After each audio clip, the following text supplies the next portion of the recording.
तू ही रे माझा मितवा या मालिकेच्या आजच्या भागामध्ये आपण पाहणार एक मुलगा ईश्वरी आणि अर्णवचा इंटरव्ह्यू घेत असतो. ईश्वरी पासून इंटरव्ह्यू घेऊन तेथून निघून जातात. त्यानंतर ईश्वरी अर्णवला म्हणत असते, सर काय आहे हे?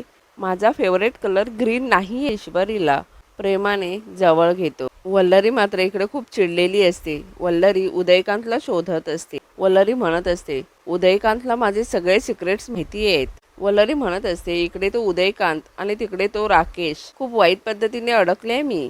असं म्हणून वल्लरी देवाचा धावा करत असते. वल्लरी उदयकांतच्या घरामध्ये इकडे तिकडे सगळीकडे ही सापडते का ते बघत असते. वल्लरी म्हणत असते, हा उदयकांत गायब झालाय की याला कोणी गायब केलंय तेच कळत नाहीये. त्यानंतर वल्लरी राजेशला भेटायला जेलमध्ये जाते. राकेश म्हणत असतो, आल्या आल्या आल्या आमच्या मामे सासूबाई आल्या आम्हाला भेटायला जेलमध्ये. बघा बघा किती काळजी आहे त्यांना माझी बघा. असं म्हणत राकेश खूप जोरजोराने हसत असतो. त्यानंतर राकेश वल्लरीला तोंडाचा बुरखा काढायला सांगतो. वल्लरी म्हणत असते, तुम्हाला कसं माहिती मी तुम्हाला भेटायला येणार आहे ते? यावर राकेश म्हणतो, आता कसं मुद्द्यावर आलात ना. राकेश म्हणत असतो, मला सांगा, ईश्वरीवर हल्ला करणारी माणसं पकडली गेली ना? मामी म्हणते, इथे बसून तुला कसं कळलं? राकेश म्हणतो, तुम्हाला काही साधा प्लेअर वाटलो मी? ती माणसं माझ्याच ताब्यात होती. परंतु मी पकडला गेलो आहे म्हटल्यानंतर त्यांना पळून जायचा चान्स मिळाला असताना आणि म्हणूनच मग मी इथल्या इथे खबर देऊन टाकली. हे सर्व ऐकून वल्लरी म्हणत असते, हे सगळं तू मुद्दाम केलंयस पण तू का? राकेश म्हणत असतो, हा प्रश्न तुम्हाला आत्ता पडलाय? त्या दिवशी जेव्हा चिटुकल्या मला मारत होता त्यावेळी मी वाजवू शकलो असतो तुमची. अहो हाडं तुटेपर्यंत मारलं त्याने मला. पण मी तुमचं नाव का घेतलं नाही हा प्रश्न नाही पडला तुम्हाला? अहो सिंपल उत्तर आहे मामी. मी इथे असताना माझं एखादं प्यादं हवं ना त्या घरात माझी कामं करायला आणि म्हणूनच मी वाचवलं तुम्हाला. यावर वल्लरी म्हणते, मी कुणाचं प्यादं वगैरे बनून काम करत नाही आणि तुझ्यासारख्यांचं तर नाहीच नाही. राकेश म्हणत असतो, मग कशाला आली आहेस इथे? अगं खरंच सांग, तू आणि उदयकांत मिळून त्या ईश्वरीला मारायचा प्रयत्न करत होता त्याचा व्हिडिओ हवाय ना तुला? त्या व्हिडिओमुळेच बीपी वाढलाय तुझा माहिती आहे मला. अगं साधं माझं प्यादं म्हणून काम कर, त्यात तुझाच फायदा आहे. कारण कसं आहे, राकेशच्या अवतारातलं माझं कार्य अजून संपलेलं नाहीये. अजून लय बॅटिंग करायची आहे आपल्याला. आणि अगदी सोप्या शब्दात सांगायचं झालं तर ईश्वरी आणि अर्णवचं बँड वाजवल्याशिवाय मी शांत बसणार नाहीये.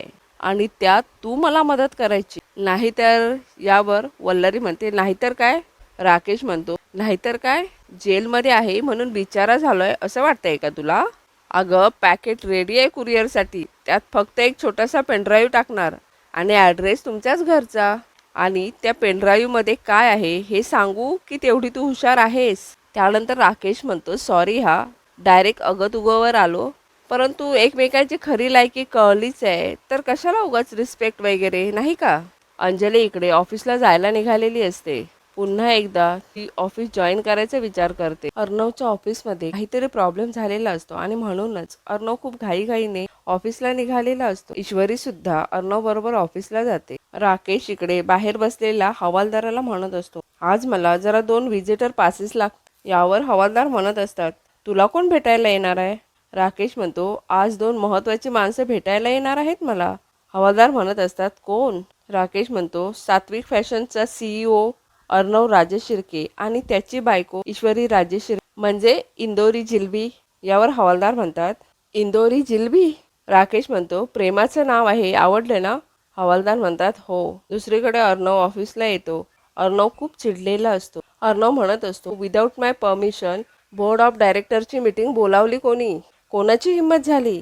राकेश मात्र इकडे अर्णववर हसत. राकेश म्हणत असतो, गेम संपला असं वाटत असताना शेवटचा वार असा अचानक होतो की सावरायला सुद्धा वेळ मिळत नाही. पुढे राकेश म्हणत असतो, अरे चिंटुकल्या, मी शरीराने फक्त इथे जेलमध्ये आहे. माझी पावलं हळूहळू येत आहेत तुझ्याजवळ तुला संपवायला. असं म्हण राकेश जोरजोराने हसत. अर्णव इकडे सर्वांना विचारत असतो, माझ्या आईच्या मशीनला टच कोणी केलं? एवढ्यातच समोरून एक लेडीज येते आणि म्हणते, मी. अर्णवला तिला बघून खूप मोठा धक्का बसतो कारण ती मिसेस देशमुख म्हणजेच लावण्याची आई असते. अर्णव म्हणतो, मिसेस देशमुख? लावण्याची आई म्हणते, फक्त मिसेस देशमुख नाही, सात्विक फॅशन कंपनीची 60% ओनर. यावर अर्णव म्हणतो, काय 60% owner? Impossible, this is my company. Deshmukh म्हणतात कॉन्फिडन्स असावा पण ओव्हर कॉन्फिडन्स नको.